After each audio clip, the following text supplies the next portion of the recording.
Court of Appeals. I'm Russell Carparelli. I'm a judge on the Court of Appeals as well. And I'm Jordan Kleppe. I'm Senior Class President. I'm David Ball, and I'm an Eagle Scout. My name is Grace Brown, and I'm our school's co-captain of our Gay Straight Alliance. Yes. We've selected question number 2.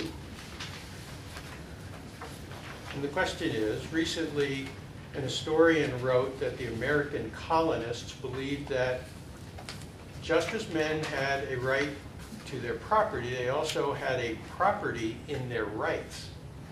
Men did not merely claim their rights, but they also owned them. And their title to their liberty was as sound as their title to their land or the tools with which they earned their livelihood. How would you explain the difference between claiming and owning a right, and how important is that difference? In what ways, if any, were the colonists' beliefs about rights influenced by the writings of John Locke and the other natural rights philosophers? And every one of the early state constitutions contained the idea of a social contract. In what ways, if any, is the idea of a social contract related to the concept of rights? You may begin. The difference between claiming and owning a right was established by John Locke in the Second Treatise of Government. Locke's theories were based on the idea of a state of nature in which all people owned all things in common until someone made a claim of ownership on that property. Locke believed to protect one's property, people must make a contract with the government because property was the basis of one's social status. According to Locke, property was not just physical, but could also include life and basic rights. Owning a right, then, means that one has the ability to possess it, use it, or change it. Under our social contract, an own right is protected by the Constitution and the subsequent amendments. Therefore, under the First Amendment, religion, petition, press, assembly, and speech are owned rights and have been protected by the Supreme Court, apparent in the case of West Virginia State Board of Education v. Barnett. Due process is a known right by the Fifth Amendment in the landmark case of Miranda v. Arizona. A claimed right, on the other hand, is an unmatured right. Rights such as marriage and privacy can only be claimed because they are not specifically protected by the Constitution. The court cases Roe v. Wade, Texas v. Lawrence, and Griswold v. Connecticut protected the claim right of privacy. In a famous opinion by Justice William Douglas, he stated that there was a right to privacy under a penumbra of the First, Third, Fourth, and Ninth Amendments. These recent constitutional issues arose out of the ideas of liberty put forth by John Locke. John Locke's ideas on liberty had a profound influence on the colonists and America's founding fathers. Locke believed that people were entitled to certain inalienable rights of life, liberty, and property, which was reinterpreted by Thomas Jefferson in the Declaration of Independence to read life, liberty, and the pursuit of happiness. Locke also believed that citizens had a social contract between the ruler and his subject. Subjects entered into this contract in order to protect their natural rights. He explained that the legitimacy of government was based on the consent of the people when he proclaimed, "Over whom nobody can have a power to make laws but by their own consent." He also believed if the ruler did not protect the natural rights of the people, then they had the right to revolt, stating, "Whenever the legislators endeavor to take away and destroy the property of the people, they have a right to resume their original liberty." Thomas Paine was greatly influenced by this idea and used it in his infamous pamphlet Common Sense, which convinced colonists of their need to revolt. Similarly, when writing the Declaration of Independence, Thomas Jefferson used the idea of a social contract to explain why the colonists had the right to revolt. Governments are instituted among men, deriving their just powers from the consent of the governed, that whenever any form of government becomes destructive of these ends, it is the right of the people to alter or to abolish it and to institute new government.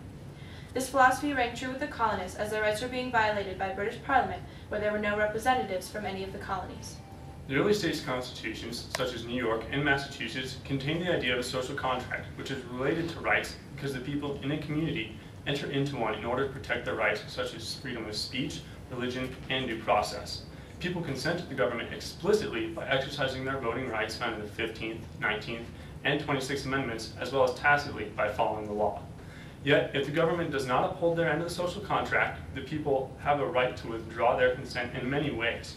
First, if we do not approve how our representatives are protecting our rights, we can replace them every 2 years in the House, Article 1, Section 2, every 6 years in the Senate, Article 1, Section 3, and the President every 4 years, Article 2, Section 1.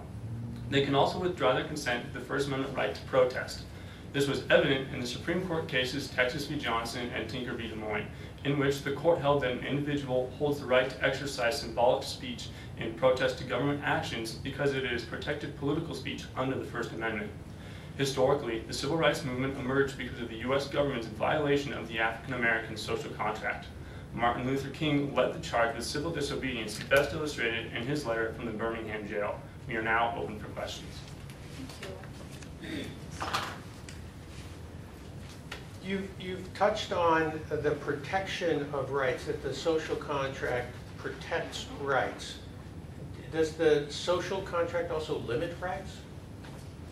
I believe the social contract limits rights. To quote John Locke, the individual surrenders their sovereign individuality and their sovereign rights as an individual to come under protection of the government. So to expound on that, we don't have the right to, revolt. That is in no way guaranteed under the First Amendment, in the Constitution of the Bill of Rights. But we do have the right to, in Texas v. Johnson, to exercise our political freedom of speech, to exercise civil disobedience in the case of Martin Luther King. Through this, we have the ability to protest our government and still have our freedom of speech. I agree with my colleague. Benjamin Franklin once famously said that when one gives up one's liberty for their security, they deserve neither. And I believe that in some cases the social contract becomes too extreme to the point where we do give up our personal liberties. Oh, okay. Let's see. You made a distinction in the very beginning between owning and claiming rights, and so if I understand you correctly, maybe you can elaborate a little bit. The rights that are owned are the ones that are written down in the Constitution. Is that what you're arguing? Yes. Could you say a little bit more about claimed rights? Maybe give a couple of examples. A claimed right of, one of the claimed rights is privacy. Not in the Constitution or the Bill of Rights is there anything stating that individuals have a right to privacy. However, Justice William Douglas stated in the Griswold v. Connecticut case where that the government has no place in a marital home. It deals with contraceptives under a penumbra of the First, Third, Fourth, and Ninth Amendments. So although it is not clearly stated in the Bill of Rights, it is claimed because it's implied. Other such claimed or implied rights is right to education, seen in Rodriguez v. San Antonio. It was decided that education, while it is a protected right, and we are, illegal immigrants are even guaranteed the right to education. In no way is in their own right do we have, the God-given rights such as freedom of speech to be educated. The government has no firm, cement duty to educate us beyond high school. A current example of necessarily a violation of claimed rights would be the right to marriage. It is guaranteed to heterosexual and interracial couples through Loving v. Virginia, but as seen as with the current Prop 8 issues and the fact that only 5 of our 50 states currently allow same-sex marriage, the marriage issue is by definition an unmatured right.